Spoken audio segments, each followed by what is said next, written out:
Hi, my name is Neven Cukrov. I am coming from Croatia, and we started work in Anchialine environment now it's 15 years ago. My wife started like a biologist, and then I started because I'm geochemical and I work mostly with toxic metal. And we organized the second Anchialine Congress in Croatia. Was now it's 10 years ago. And first we tried to find as many as possible Anchialine caves in Croatia, and then we more concentrated about caves. Okay, it's better now? Yeah. Okay, sorry, forgot. Okay, this is Croatia. Croatia is located in Europe. It's across the Adriatic Sea in front of Italy, and this is the Croatian coast. The red dots are caves. Now we know around 120 caves. We visit mostly of them, and some is partly investigated, some is just drawn the sketch or measure salinity, oxygen, and some other parameters. And mostly of these caves is not, it's quite small caves, it's around 50 meters deep, with small water body, but with very diverse type of caves. And our caves, it's in a karst area. It's all this part from here down, it's karst area of Croatia. The stone is mostly limestone with few dolomite flanks and some flysch in the bottom. And these caves, as I told you, it's small, and they are not interesting for speleologists because this is a small hole with muddy and more or less it's not interesting for anybody. And just few caves have an open connection to the sea. Mostly just have connection through the karst fractures, but tides are more or less notable in our case.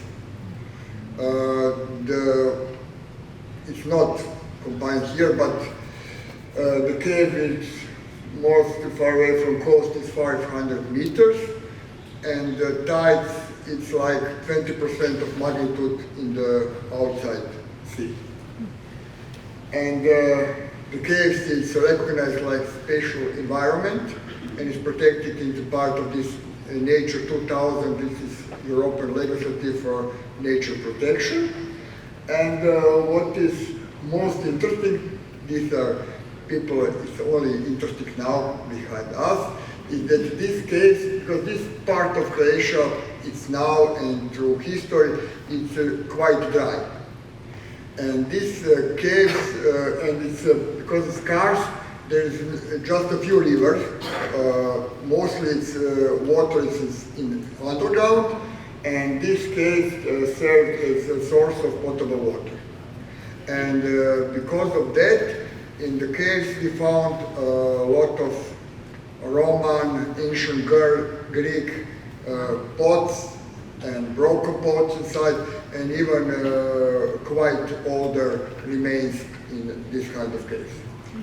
And we publish in book chapter this about archaeological potential of this kind of cave in Croatia. Croatian coast, as I say, it's quite intended coastline. We have more than 1,200 islands, and it's a very diverse coast. And all these caves now is connected with this last glacial event when the sea surface was 120 meters lower than today. And because for all caves in this area, the erosion basis is sea layer, and all water go to the sea level. And when sea going up 20,000 years ago, many of coastal caves become marine caves, and some caves become Anchialine caves, and we have a lot of submerged groundwater discharge, because all coastal springs become submerged groundwater discharge, and upstream they have some Anchialine environment. Okay, this is Adriatic Sea, Italy, Croatia. This is Krka River estuary in the central part of Adriatic.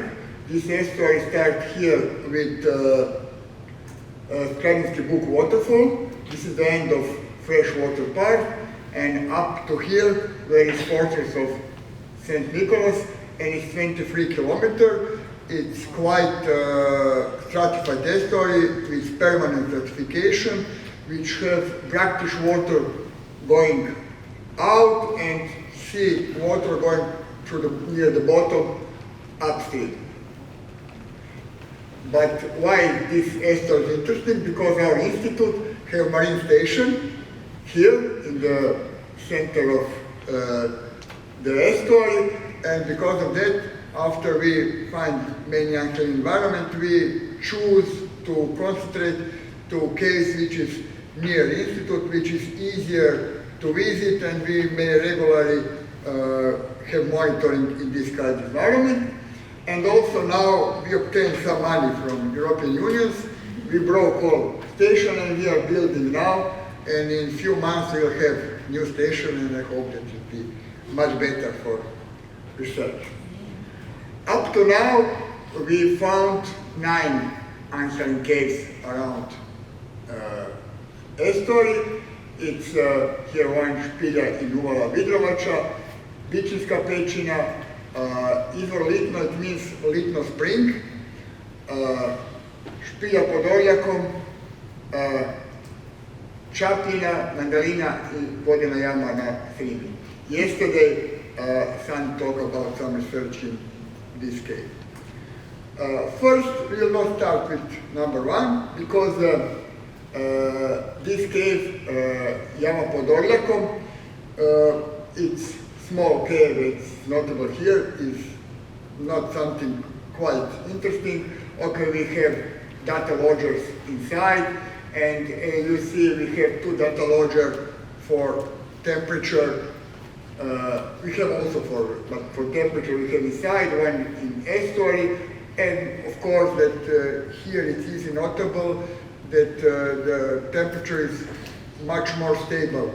It's almost 1 year, it's from July to April next year, and you see on 2.5 meter cave, the temperature is quite stable the whole time. In estuary, it's come from, this is Celsius degree, it's from 28 to almost 5, and in the surface of cave it's also more diverse. The salinity in cave it depends the season. During winter, autumn, when it's more rain, it's totally fresh water. During summer, come up to 15, maybe 20, depends the year. But what is interesting that in this case, we find this tube worm, Phycopomatus enigmaticus. This tube worm is invasive species which entered in estuary just around 10 years ago, before we find. And in 10 years, because it come by boat in just falling off boat, and in 10 years this serpulid was capable to enter in Anchialine environment through the rock cracks. It's not, this cave does not have direct connection. But what is other interesting things, that in the Krka River, in the caves around the Krka River, it's the unique freshwater serpulid, Marfugia cavatica, is only fresh water underground serpulid, and to things be more interesting, these 2 species is the first relative. That we may even imagine now, because this serpulid entered in the underground around 5 million years ago, when Pannonian Sea dried, and this species escaped in underground. And to see more, in the other cave here, which is much more upstream, but which have open connection to the estuary, few years later, we have this situation. Now, these two won't enter completely in the underground. And we almost may say that we have now evolution process in real time. We have relatively came like invasive species, and now it's invading underground, same like this Marifugia cavatica 5 million years ago.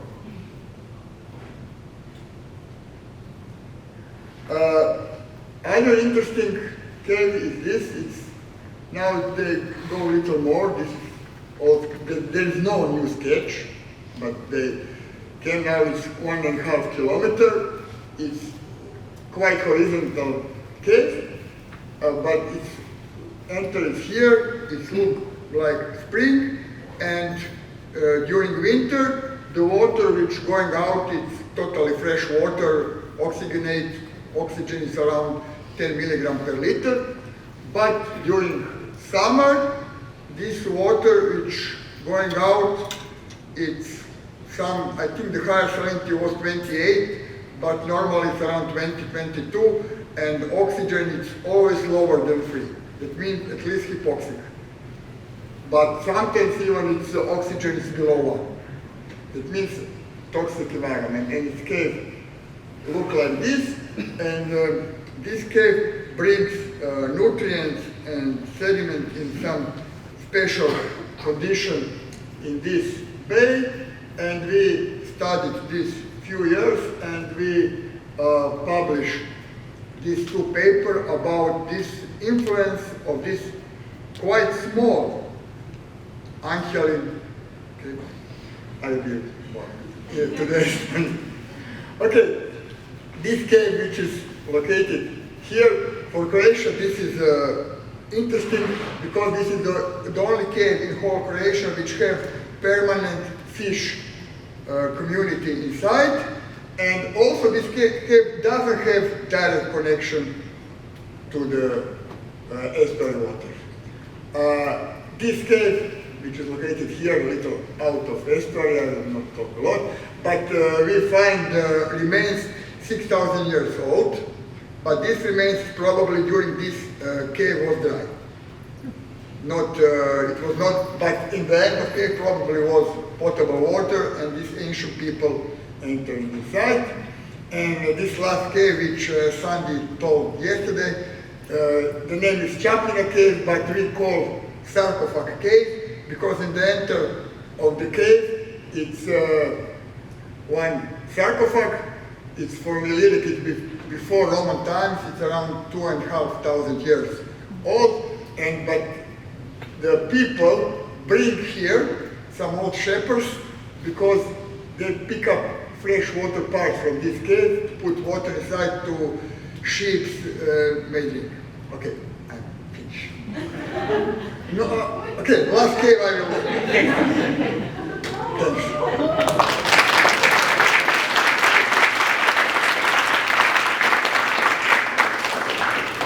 All right, well, Neven, we need one question real quick. Do